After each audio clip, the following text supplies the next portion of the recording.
Hi, fifth grade. Our objective today is I can use divide by 10 patterns for multi-digit whole number division.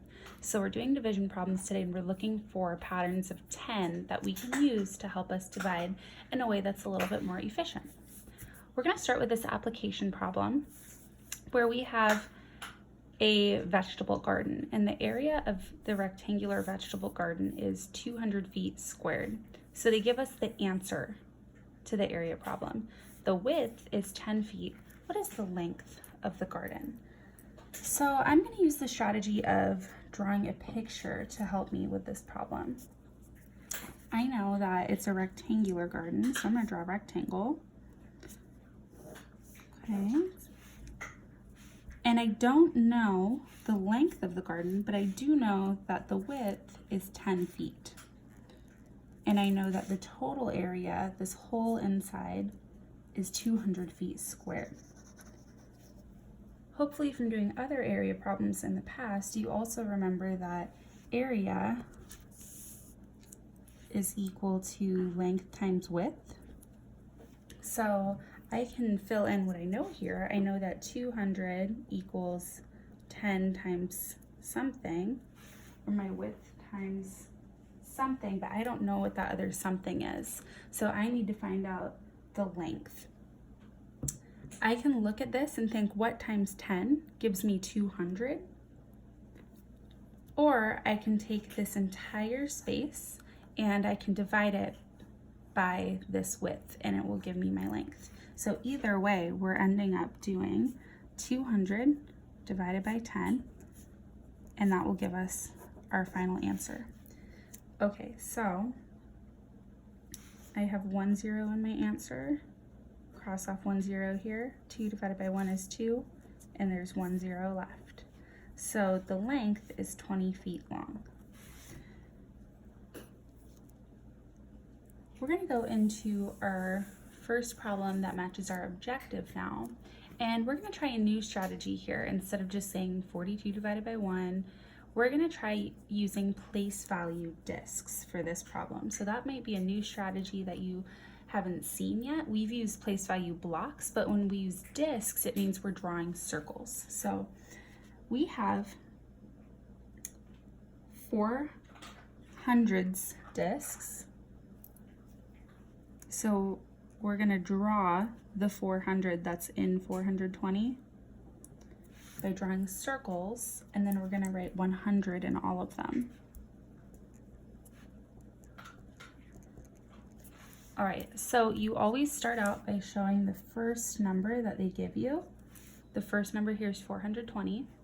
So I showed my first place value spot here with hundreds discs. A disc is like a circle.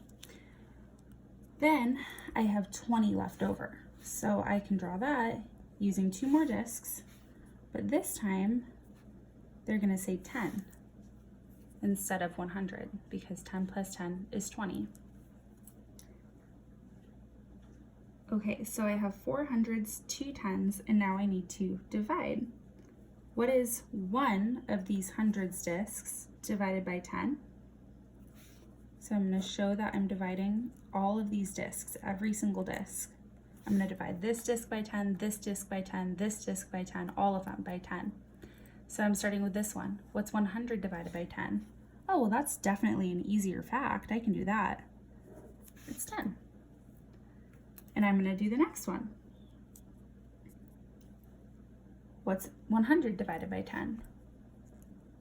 10. And now I'd be doing this one. So I can ask myself the question, if one of these hundreds divided by 10 is 10, then what's 400s divided by 10? 4 10s. So I'll show my other quotient pieces, my partial quotients over here. Okay, so now I've divided all of the 100s disc by 10, and I need to show that I'm dividing these 2 10s discs by this 10. So 10 divided by 10 is 1, and I have a second one. 10 divided by 10 is 1.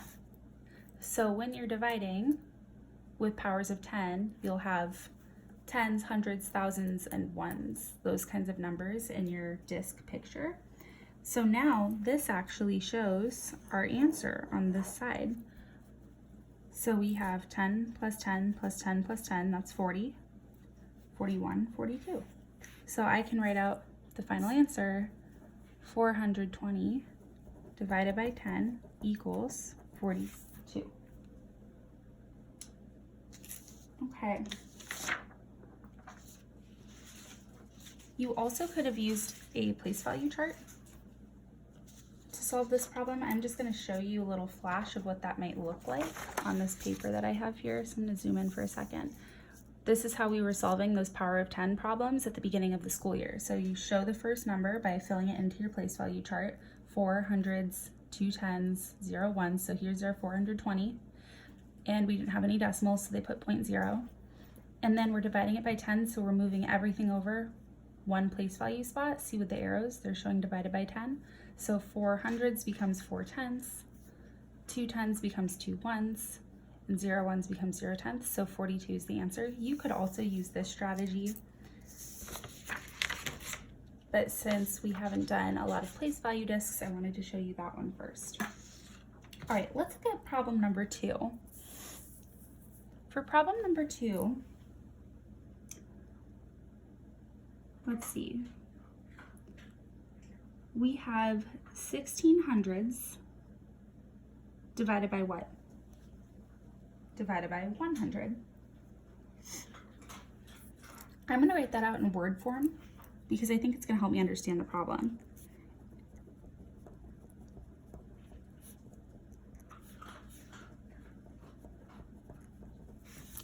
Okay, so if I'm using the same units, we know from previous lessons that 16 divided by 1 is 16. You can also visualize what will happen to the digits in 1600 or 1600 when we divide by 100.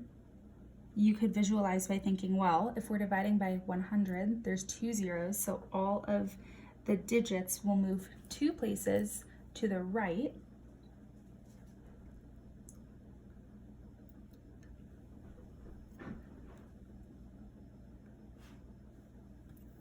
If you're thinking, why did we change from hundreds to ones here? Like, why didn't I write 1600s as my final answer? Because I had hundreds here and here. 100 divided by 100 is just 1. So 1600s divided by 100 is 16 ones.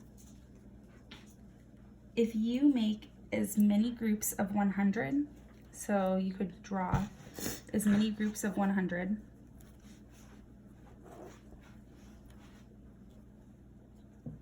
as you can out of 1600, you'll be able to make 16 groups.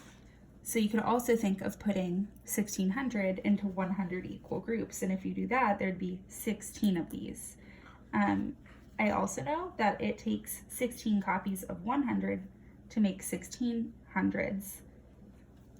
You can even use multiplication to reason out this problem. So I know that 16 times 10 would be adding on 1 0, and that's not enough, so my answer can't be 10. Or I'm sorry, it can't be just 16. 16 times 100 is going to have 2 zeros. Here's my 1600 from here. Here's my 100 from here. So 16 is our answer. That makes that statement true. Okay, so we did a problem using the place value discs. We did a second problem using kind of reasoning, place value reasoning. We kind of talked through this problem and thought of strategies to justify why our answer is 16.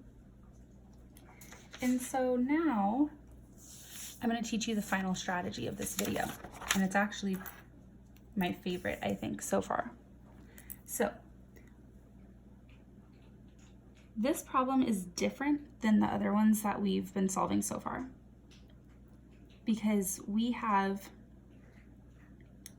600 rather than just 100 or 10. We have another number here other than 1 in the hundreds place. So it looks different, but we can still think of dividing 600 as dividing by 600ths. Our divisor this time, divisor,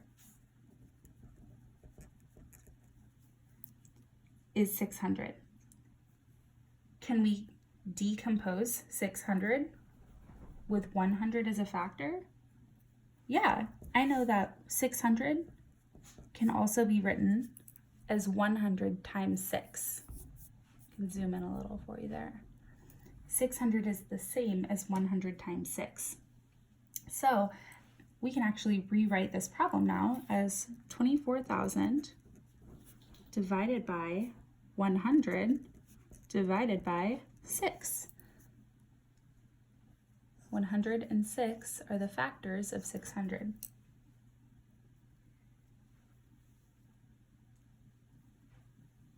So now we can use what we know about patterns of 10 in division, and we can figure out what's 24,000 divided by 100. So just this first piece. We could even get out a place value chart if we needed to visualize what's happening when we're dividing by 100. But I'm going to use 1, 2, this strategy, 1, 2, of crossing out zeros. So 24,000 divided by 100 is 240. So now I only have 240 divided by 6 left. So we're not finished. We still have to divide by that 6. I know that 24 divided by 6 is 4, and that there's 1 0 left over.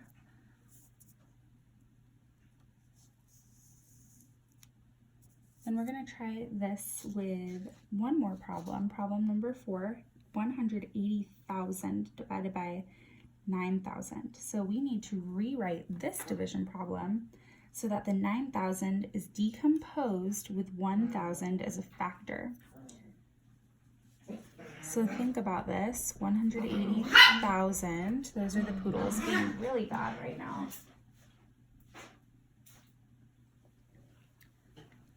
And instead of dividing by 9,000, I want to make this into factors that include 1,000. So if I'm using 1,000, what's the other number that we'll divide by? Hopefully you thought 9, because 1,000 and 9 are the factors of 9,000. Okay, so now we can solve that first step of what's 180,000 divided by 1,000. I'll use the strategy of crossing out my zeros. So 3 there, 3 here. So now this is 180 divided by 9, and I know 18 divided by 9 is 2. And there's 1 0 left over, so 20 is my answer. All right, so you have 3 questions to answer in your notes before you can start solving the problems in your packet. So the first question is, were place value discs helpful when solving these problems? Then, in division problems, which number is the quotient? And finally, which number is the dividend and the divisor? Thanks so much.